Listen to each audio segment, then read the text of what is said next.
Assalamualaikum warahmatullahi wabarakatuh. Baiklah, pada pertemuan kali ini saya akan membahas tentang 3 perbedaan skripsi menurut teori intertekstual. Skripsi pertama berjudul Kajian Intertekstual pada Novel Sang Pemimpin karya Andrea Hirata dan Sepatu Dahlia karya Isran Pabicara. Penelitian ini membahas 4 masalah, yaitu hipogram dan teks transformasi pada tema, tokoh dan penokohan, alur dan latar di dalam novel Sang Pemimpi dan Sepatu Dahlan. Melalui hasil analisis tersebut dapat dideskripsikan intertekstual di antara kedua novel tersebut. Hasil analisis pertama yaitu mengenai tema. Di dalam unsur tema, kedua novel ini memiliki keterkaitan yang kuat, di mana keduanya sama-sama mengingat tema mengenai mimpi. Tema utama tersebut disertai tema kecil lainnya, yaitu tema keluarga, pendidikan, dan sahabat. Novel Sang Pemimpi bercerita tentang mimpi-mimpi tokoh, cerita untuk melanjutkan kuliah di Prancis. Dan novel Sepatu Dahlan bercerita tentang mimpi seorang anak untuk memiliki sepeda dan sepatu. Hasil penelitian ini diharapkan mampu menjadi satu di antara bahan ajar yang bisa memaksimalkan siswa dalam memahami bagaimana berbahasa dan bersastra Indonesia. Mengenal banyak karya sastra akan menjadi siswa juga kaya ilmu dan melengkapi pengetahuan mereka tentang komunikasi yang baik melalui pembelajaran berbahasa. Selain itu, penelitian ini juga dapat membuat siswa kreatif dalam berbahasa, mengenal karya sastra dan membandingkannya. Judul skripsi yang kedua yaitu Intertekstual Puisi di Jembatan Mirabeau karya Agus R. Sarjono dan L. Pot Mirabeau karya Gulimau Apollinaire. Puisi Le Pot Mirabeau karya Apollinaire dan puisi di Jembatan Mirabeau karya Agus R. Sarjono adalah dua puisi yang menggambarkan satu objek yang sama, yaitu Jembatan Mirabeau.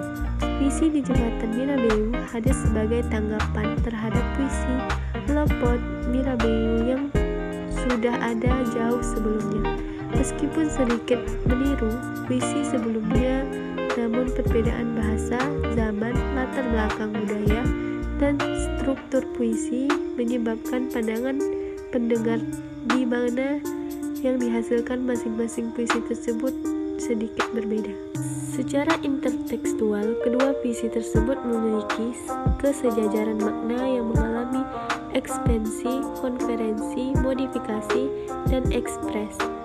Ekspansi yang ditemukan berupa penambahan terdapat pada judul puisi. Apollinaire memberi judul puisi Le Pot Mirabeau yang berarti Jembatan Mirabeau, sedangkan pada judul puisi Sarjono diberi tambahan di pada bagian awal judulnya, yakni di Jembatan Mirabeau. Konfirmasi berupa beberapa objek utama yang saling menekankan sekaligus sebagai gambaran pembandingan dua kehidupan yang berbeda namun bermakna sejajar, yaitu Jembatan Mirabeau dan Jembatan Merah, Sungai Sene dan Pangwo Solo.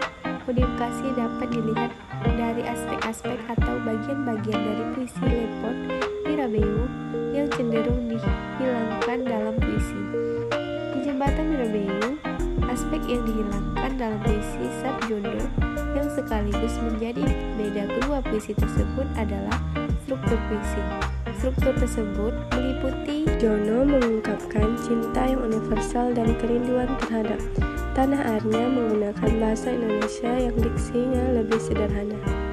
Skripsi yang ketiga yaitu hubungan intertekstual puisi Murni Menegakkan Racun karya Yosef Yapiatum dan puisi Saja Untuk Sebuah Nama Cak Murni karya Permasta Said. Berdasarkan hasil analisis puisi Murni Menegakkan Racun karya Yosef YT dan puisi Saja Untuk Sebuah Nama Cak Murni karya Permata Said, dapat disimpulkan bahwa pertama, kedua teks tersebut merupakan puisi balada yang secara tegas mengungkapkan personal sosial politik bangsa Indonesia terkait kabir kematian Murni, seorang aktivitas HAM. Yang kedua, dengan mengungkapkan pendekatan objektif, struktural, abstrak, dan kajian teori intertekstual dalam ditarik kesimpulan bahwa puisi murni melibatkan wujud karya Yosef Lite sebagai hipografi potensial dari teks puisi saja untuk sebuah nama Cak Murni, karya Permata Said, sedangkan puisi saja untuk sebuah nama Cak Murni, karya Permata Said merupakan teks transformasi yang memiliki hubungan persamaan makna dan mengungkapkan latar belakang sosial politik yang sama sebagai dasar penciptaan karya sastra pengalaman. Penelitian ini dapat dijadikan referensi bagi para peneliti lanjutan atau penikmat karya sastra yang lainnya.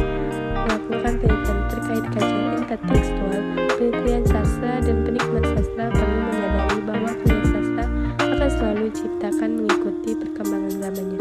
Para sastrawan tentunya dalam menciptakan karya berdasarkan imajinasi yang ditentukan melalui reaksi emosi pencaraan indera terhadap fenomena yang berada di sekelilingnya maupun berdasarkan pengalaman kehidupan pribadinya. Tentunya proses penciptaan tersebut diikatkan pula dengan peristiwa masa lalu. Kajian ini dapat dijadikan sebagai suatu tawaran teoritas penelitian untuk mencari dan menghubungkan persamaan atau perbedaan karya-karya sastra dalam model berdasarkan makna sejarah dan situasi sosial politik. Sekian yang dapat saya sampaikan, lebih dan kurang saya mohon maaf. Wabillahi taufiq wal hidayah. Wassalamualaikum warahmatullahi wabarakatuh.